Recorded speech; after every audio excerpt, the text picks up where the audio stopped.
pagi dan salam sejahtera untuk kita semua. Perkenalkan, nama saya Maria Fatimah Haryati, NPM 210401050007. Saya berasal dari program studi Pendidikan Geografi semester 2. Pada video kali ini saya akan mereview mata kuliah Pendidikan Kewarganegaraan dengan materi yang pertama identitas nasional, yang kedua integrasi nasional, yang ketiga nilai dan norma konstitusional. Yang pertama, identitas nasional. Identitas nasional adalah kepribadian nasional atau jati diri nasional yang dimiliki suatu bangsa yang membedakan dengan bangsa yang satu dengan bangsa yang lainnya. Untuk itu, setiap negara memiliki identitas nasional yang berbeda-beda. Hal ini sama seperti manusia. Manusia memiliki identitas yang berbeda-beda setiap individunya. Identitas ini tentunya berguna untuk membedakan setiap negara. Identitas ini bisa disebut sebagai sifat atau jati diri yang melekat pada sesuatu.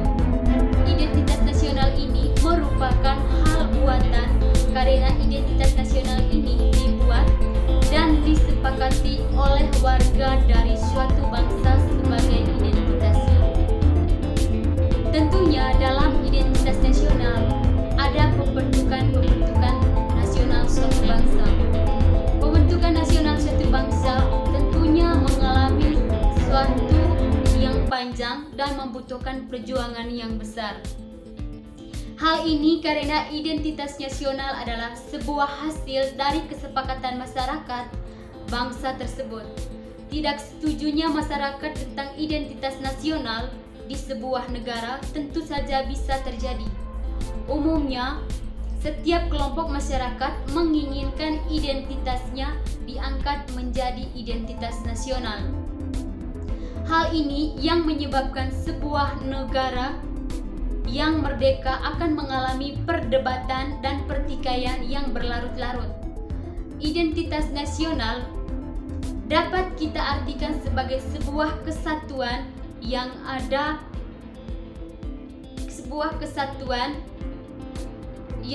di tanah air. Nilai tersebut memperlihatkan ciri khas yang berbeda dengan bangsa-bangsa lain, atau umumnya dikenal dengan nasionalisme. Hakikat identitas nasional Indonesia dalam kehidupan berbangsa dan bernegara adalah Pancasila, yang aktualisasinya tercermin dalam kehidupan orang Indonesia. Identitas yang dimiliki oleh bangsa Indonesia adalah melalui penanaman nilai-nilai yang ada dalam Pancasila ke dalam kehidupan berbagai bangsa dan negara. Yang kedua, fungsi identitas nasional. Adapun fungsi dari identitas nasional yaitu yang pertama sebagai alat untuk mempersatukan bangsa. Fungsi pertama ini adalah sebagai alat untuk mempersatukan bangsa sehingga kehidupan sosial yang dijalani bisa berjalan dengan aman dan damai. Dengan kata lain, tanpa adanya identitas nasional, suatu bangsa akan sulit untuk dipersatukan. Yang kedua, sebagai landasan negara. Setiap negara pastinya memiliki landasan negara supaya bisa membuat suatu negara terus berkembang. Landasan negara itu menjadi fungsi kedua dari identitas nasional. Adanya landasan negara bisa membuat cita-cita bangsa dan negara menjadi terwujud. Yang ketiga, sebagai karakteristik bangsa dan pembeda dari bangsa lain. Sebagai karakteristik bangsa sehingga berbeda dengan negara lain. Dengan begitu, suatu negara tidak pernah kehilangan jati dirinya dan tetap mempertahankan nilai-nilai kebudayaannya. Yang terakhir adalah unsur-unsur identitas nasional Indonesia. Yang pertama, bendera merah putih. Yang kedua, bahasa Indonesia. Yang ketiga, lambang negara Indonesia. Yang keempat, semboyan bangsa Indonesia. Yang kelima, lagu kebangsaan. Yang keenam, dasar falsafah negara. Yang ketujuh, konstitusi negara Indonesia. yang ke-8 bentuk negara Indonesia, dan yang ke-9 adalah sistem Indonesia. Nah, pada video kali ini saya akan melanjutkan materi yang kedua, yaitu integrasi nasional. Integrasi nasional berasal dari dua kata, yaitu integrasi dan nasional. Integrasi berarti memberi tempat dalam suatu keseluruhan. Dalam Kamus Besar Bahasa Indonesia, integrasi berarti pembauran hingga menjadi kesatuan yang bulat dan utuh. Kata nasional berasal dari kata nasional yang berarti bangsa sebagai persekutuan hidup manusia. Integrasi nasional merupakan proses mempersatukan bagian-bagian unsur atau elemen yang terpisah dari masyarakat menjadi kesatuan yang lebih bulat sehingga menjadi nasional atau bangsa. Jenis-jenis integrasi nasional: yang pertama integrasi bangsa, yang kedua integrasi wilayah, yang ketiga integrasi nilai, yang keempat integrasi elit massa, dan yang kelima integrasi tingkah laku. Dimensi integrasi mencakup integrasi vertikal dan integrasi horizontal. Sedangkan aspek integrasi meliputi aspek politik, aspek ekonomi, dan aspek sosial budaya. Integrasi berkebalikan dengan disintegrasi. Jika integrasi menyiratkan adanya keterpaduan, kesatuan, dan kesepakatan atau konsensus, disintegrasi menyiratkan adanya keterpecahan, pertentangan, dan konflik. Model integrasi yang berlangsung di Indonesia adalah model integrasi Imperium Majapahit, model integrasi kolonial, dan model integrasi nasional Indonesia. Pengembangan integrasi dapat dilakukan melalui 5 strategi atau pendekatan.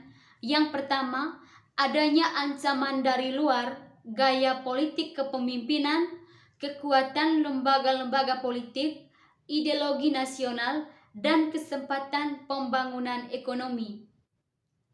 Integrasi bangsa diperlukan guna membangkitkan kesadaran akan identitas bersama, menguatkan identitas nasional, dan membangun persatuan bangsa.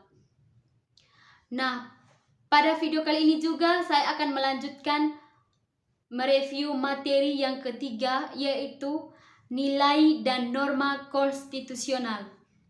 Dalam arti sempit, konstitusi merupakan suatu dokumen atau seperangkat dokumen yang berisi aturan-aturan dasar untuk menyelenggarakan negara. Sedangkan dalam arti luas, konstitusi merupakan peraturan baik tertulis maupun tidak tertulis yang menentukan bagaimana lembaga negara dibentuk dan dijalankan. Konstitusi diperlukan untuk membatasi kekuasaan pemerintah atau penguasaan negara, membagi kekuasaan negara, dan memberi jaminan HAM bagi warga negara. Konstitusi mempunyai materi muatan tentang organisasi negara atau HAM. Prosedur mengubah undang-undang kadang-kadang berisi larangan untuk mengubah sifat tertentu dari undang-undang, cita-cita rakyat, dan asas-asas ideologi negara. Pada awal reformasi, adanya tuntutan perubahan Undang-Undang NRI 1945. Ini didasarkan pada pandangan bahwa Undang-Undang Dasar NRI 1945 belum cukup memuat landasan bagi kehidupan yang demokratis, pemberdayaan rakyat, dan penghormatan terhadap hak asasi manusia. Di samping itu, dalam tubuh Undang-Undang Dasar NRI 1945 terdapat pasal-pasal yang menimbulkan penafsiran beragam dan membuka peluang bagi penyelenggara negara yang otoriter, sentralistik, tertutup, dan praktik KKN. Dalam perkembangannya, tuntutan perubahan Undang-Undang Dasar NRI 1945 menjadi kebutuhan bersama bangsa Indonesia. Oleh karena itu, MPR melakukan perubahan bertahap dan sistematis dalam 4 kali perubahan. Keempat kali perubahan tersebut harus dipahami sebagai suatu rangkaian dan satu kesatuan. Dasar pemikiran perubahan Undang-Undang Dasar NRI 1945 adalah kekuasaan tertinggi di tangan MPR. Kekuasaan yang sangat besar pada presiden, pasal-pasal yang terlalu luas sehingga dapat menimbulkan multitafsir, kewenangan pada presiden untuk mengatur hal-hal penting dengan undang-undang dan rumusan Undang-Undang Dasar NRI 1945 tentang semangat penyelenggaraan negara belum cukup didukung ketentuan penyelenggaraan negara sesuai dengan konstitusi dan tuntutan reformasi. Nah, awal proses perubahan Undang-Undang NRI 1945 adalah pencabutan ketetapan MPR nomor 4/MPR/1983 tentang referendum, pembatasan masa jabatan presiden dan wakil presiden RI, dan ketetapan MPR mengenai hak asasi manusia mengawali perubahan Undang-Undang Dasar NRI 1945. Dari proses perubahan Undang-Undang NRI 1945 dapat diketahui hal-hal yang sebagai berikut. Yang pertama, perubahan Undang-Undang Dasar NRI 1945 dilakukan oleh MPR dalam satu kesatuan perubahan yang dilaksanakan dalam 4 tahap, yakni pada Sidang Umum MPR 1999, Sidang Tahunan MPR tahun 2000, 2001, dan 2022. Yang ketiga, hal ini berarti bahwa perubahan Undang-Undang NRI 1945 dilaksanakan secara sistematis, berkelanjutan, karena senantiasa mengacu dan berpedoman pada materi rancangan yang telah disepakati sebelumnya. Yang keempat, Undang-Undang Dasar NRI 1945 menempati urutan tertinggi dalam jenjang norma hukum di Indonesia. Berdasarkan ketentuan ini, secara normatif, undang-undang isinya tidak boleh bertentangan dengan Undang-Undang Dasar. Jika suatu undang-undang diisinya dianggap bertentangan dengan Undang-Undang Dasar, maka dapat melahirkan masalah konstitusionalis undang-undang tersebut. Warga negara dapat mengajukan pengujian konstitusional suatu undang-undang kepada konstitusi.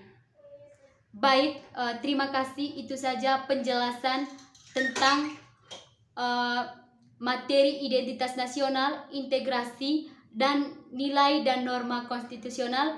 Harapan dari saya, semoga apa yang saya jelaskan dapat bermanfaat bagi kita semua. Terima kasih dan selamat pagi.